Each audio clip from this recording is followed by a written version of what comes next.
दोस्तों बात करने वाला हूँ taxability of dividend income in ITR, मतलब इनकम टैक्स के अंदर डिविडेंड इनकम की टैक्सेबिलिटी क्या है। फाइनेंशियल ईयर 2021 से इसका जो एग्जेम्पशन है वो विड्रॉल कर लिया गया है इनकम टैक्स के अंदर एज पर सेक्शन 10 सेक्शन 34 के हिसाब से। तो अब बात करते हैं सबसे पहले हेड ऑफ इनकम क्या होगा इसमें, ठीक है। कौन से हेड ऑफ इनकम के अंदर दिखाएंगे अगर डिविडेंड इनकम अर्न होती है तो, क्योंकि डिविडेंड इनकम अब टैक्सेबल है।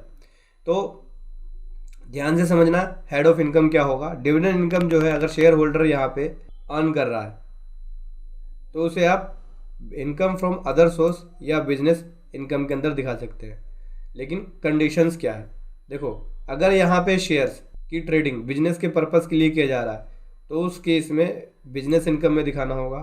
और अगर यहाँ पे शेयर की trading as a investment purpose के लिए किया जा रहा है तो इनकम फ्रॉम अदर सोर्स के अंदर आप दिखाएंगे, ठीक है। मतलब जब भी आप आईटीआर फाइल करेंगे अगर शेयर की ट्रेडिंग बिजनेस पर्पस के लिए हो रहा है तो इनकम फ्रॉम बिजनेस पर्पस में जाएगा, मतलब इनकम फ्रॉम बिजनेस के अंदर जाएगा।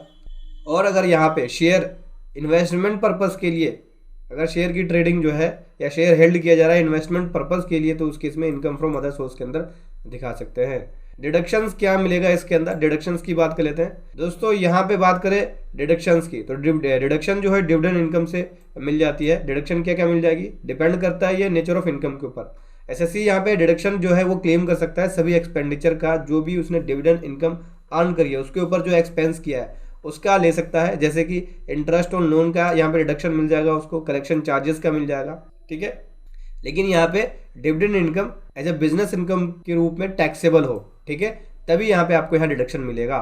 और एसएससी जो है वो 20% क्लेम कर सकता है, 20% तक का डिडक्शन क्लेम कर सकता है जो उसकी इनकम होगी डिविडेंड से।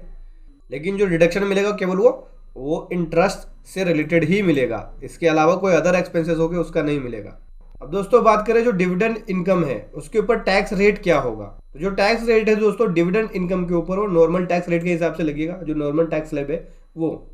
लेकिन कुछ केसेस को छोड़ के, जैसे कि अगर कोई रेजिडेंट इंडिविजुअल एम्प्लॉय है इंडियन कंपनी का या सब्सिडरी एंगेजमेंट है आईटी के अंदर या एंटरटेनमेंट के अंदर या बायोटेक इंडस्ट्री के अंदर और वो डिविडेंड रिसीव करता है जीडीआर के रिस्पेक्ट में इस तरह की कंपनी से जो एम्प्लॉय स्टॉक ऑप्शन स्कीम के अंदर करते हैं डिविडेंड को इशू, तो इस तरह की डिविडेंड इनकम पे 10% का इनकम टैक्स लगेगा बिना किसी डिडक्शंस के।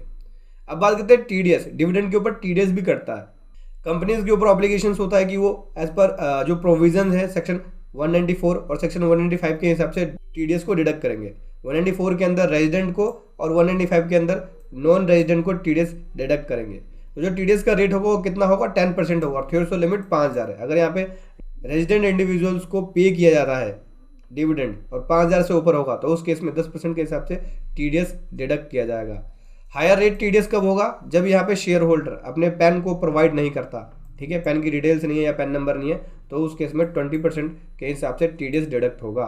थ्योरेटिकल लिमिट 5000 रुपये है, 5000 से कम है तो टीडीएस डिडक्ट नहीं होगा, 5000 से ऊपर हो गया तो 10%, पैन नहीं है तो 20%। एग्जाम्पशंस भी है कुछ टीडीएस से। टीडीएस से क्या एग्जाम्पशन है, अगर यहाँ पे शेयर होल्डर जो है इन फॉलोइंग इंश्योरेंस कंपनी के हैं तो उस केस में टीडीएस नहीं कटेगा। जैसे life insurance corporation of India के हैं तो उस केस में नहीं कटेगा। General insurance corporation of India के हैं तो नहीं कटेगा।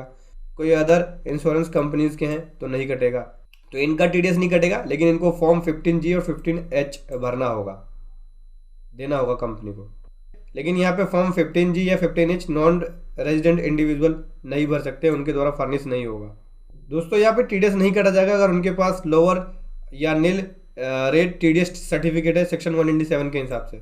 और अगर दोस्तों यहाँ पे डिविडेंड पे किया जाता है म्यूचुअल फंड या इंश्योरेंस कंपनीज को तो उस केस में भी टीडीएस डिडक्ट नहीं होगा। अब दोस्तों बात करें अगर यहाँ पे शेयर होल्डर नॉन रेजिडेंट है तो उस केस में टीडीएस कटेगा वो सेक्शन 195 के हिसाब से कटेगा। अगर यहाँ पे शेयर होल्डर नॉन रेजिडेंट है तो उस केस में जो टीडीएस है डिविडेंड इनकम के ऊपर सेक्शन 185 के हिसाब से कटेगा। अगर डिविडेंड पे किया जाता है नॉन रेजिडेंट शेयर होल्डर को कितना कटेगा, 20% तक कटेगा, ठीक है, सरचार्ज और एजुकेशन सेस मिला के। तो समझ गए दोस्तों, ऐसे आपको डिविडेंड इनकम को इनकम टैक्स के अंदर यानी आईटीआर के अंदर दिखाना है। सबसे पहले 26 ईयर्स में देख लेंगे अगर आपका टीडीएस 194D कटा हुआ है, इसका मतलब ये है कि आपकी इनकम डिविडेंड इनकम से शेयर्स के अंदर अगर आपने इन्वेस्ट किया या ट्रेडिंग करी है उसकी वजह से कटा होगा। तो उस केस में अगर आप ट्रेडिंग पर्पस के लिए शेयर के अंदर इन्वेस्ट कर रहे हैं तो उस केस में बिजनेस इनकम के अंदर आप दिखाएंगे। और अगर इन्वेस्टमेंट पर्पस के लिए कर रहे हैं तो उस केस में इनकम फ्रॉम अदर सोर्स के अंदर आप दिखाएंगे इस तरह की डिविडेंड इनकम को। वीडियो कैसी लगी जरूर बताएं। Thank you so much. जय हिंद, वंदे मातरम।